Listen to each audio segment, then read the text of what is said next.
The morning sun cast long shadows across my ranch as I hammered the final nail into the new fence post. Sweat dripped down my forehead, despite the cool October air. This land had been in my family for 3 generations, and every inch of it was sacred to me. My grandfather built the original homestead with his bare hands, and I'd be damned if I let it fall into disrepair on my watch.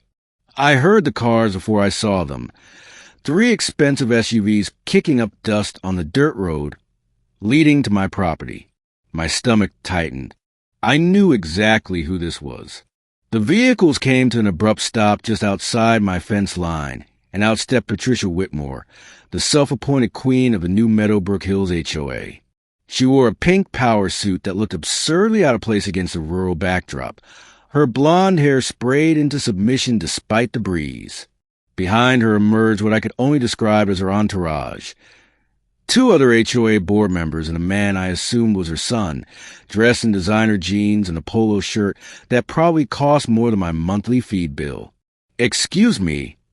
Patricia's shrill voice cut through the peaceful morning. "You there? We need to talk."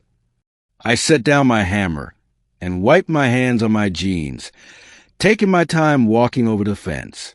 "Morning, Mrs. Whitmore. What can I do for you?" Her face flushed red, and I could see the vein in her forehead starting to pulse. "What you can do is pack your things and leave.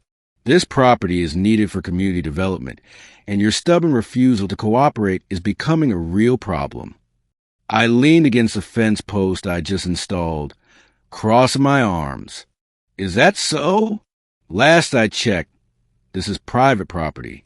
Been in my family since 1947. Your HOA has no jurisdiction here." "That's where you're wrong," Patricia snapped, pulling out a folder from her designer bag. "We've been doing research, and there are several code violations on this property. The county has a right to seize land that doesn't meet modern standards. And besides, my son Brandon here needs a place for his equestrian center. This location is perfect." Brandon stepped forward, looking uncomfortable but entitled. "Look, man, we're willing to offer you fair market value, maybe even a little extra. Just take the money and find somewhere else. There are plenty of farms for sale." I felt the anger rising in my chest, but kept my voice calm. "This isn't about money, son. And for your information, there are no code violations on this property. I've made sure of that." Patricia's eyes narrowed. "We'll see about that. If you don't leave voluntarily, we'll force you out. I have connections, you know? Lawyers, county officials, people who matter. People who matter." I repeated slowly, letting the word hang in the air. "That's right," she continued, her confidence growing. "You're just some ranch hand who probably can't even afford proper legal representation. Do yourself a favor and don't make this harder than it needs to be." One of her board members, a thin woman named Carol, chimed in. "The HOA has already approved the equestrian center. It's going to bring so much value to the community. Your little farm is standing in the way of progress." I took a deep breath, counting to 10 in my head. "Ma'am, I'm going to ask you politely one more time to leave my property." Patricia's face contorted with rage. "How dare you? I'm not going anywhere until you agree to sell. Brandon has dreamed of having his own equestrian center since he was a child. He's entitled to pursue his dreams." "Everyone's entitled to pursue their dreams," I said quietly, "but not on someone else's land." Patricia pulled out her phone, her hands shaking with fury. "Fine. If you won't listen to reason, I'm calling 911. I'm going to report you for trespassing." I couldn't help but let out a short laugh. "You're going to report me for trespassing on my own property? This land should belong to the community. You're trespassing on what will soon be public development space."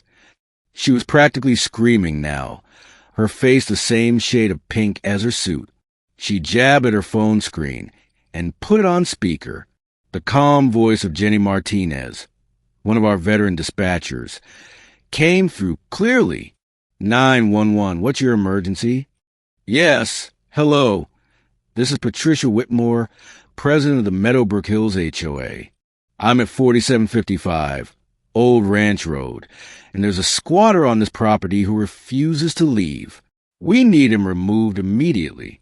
He's being hostile and threatening.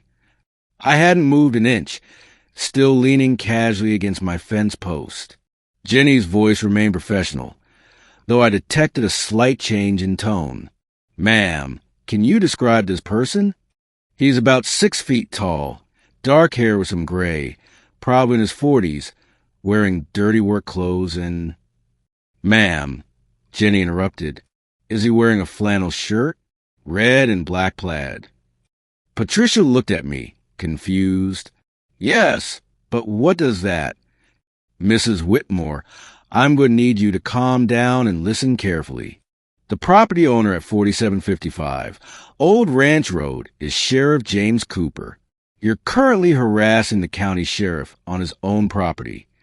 The silence that followed was deafening. Patricia's face went from pink to white in about 2 seconds. Her phone nearly slipped from her hand. That's not possible, she stammered. You're the sheriff? I reached into my back pocket and pulled out my badge, letting the morning sun glint off the metal. James Cooper, county sheriff for the past 12 years. And yes, before you ask, I'm off duty today, which is why I'm working on my fence instead of wearing my uniform. Brandon took a step back, looking mortified. Mom, maybe we should go. But Patricia wasn't done yet. Her shock quickly transformed back into indignation. Well, that doesn't change anything. Badge or no badge, this property is still in violation of. Of what exactly? I asked, my voice taking on a harder edge. Because making false claims to law enforcement is a crime, Mrs. Whitmore. As is filing a fraudulent 911 call. As is harassment. Would you like me to continue? Carol grabbed Patricia's arm. Patricia, we need to leave. Now! But Patricia jerked away, though I could see the fear creeping into her eyes. You can't intimidate me just because you're the sheriff. I have rights. Brandon has rights. You're absolutely correct, I said, pushing off on the fence and standing to my full height. You have the right to leave my property immediately. You have the right to stop harassing me. And you have the right to contact a real estate agent to help your son find an appropriate location for his business. One that's actually for sale. This isn't over, Patricia hissed, but her voice had lost its conviction. Actually, it is, I replied firmly, because if you or any member of your HOA sets foot on my property again without permission, I'll have you arrested for trespassing. And if you continue to spread false information about code violations, I'll have the county attorney look into charges of defamation and attempted fraud. Am I making myself clear? The fear was fully visible now. Patricia's hands were shaking as she shoved her phone back into her purse. You're abusing your power. No, ma'am. I'm protecting my property and my rights, same as any citizen would. The badge doesn't give me extra rights, but it does mean I know exactly what the law says. And the law is on my side here. Brandon finally found his voice. Come on, Mom. This was a bad idea from the start. I told you we should just look at the properties actually listed for sale.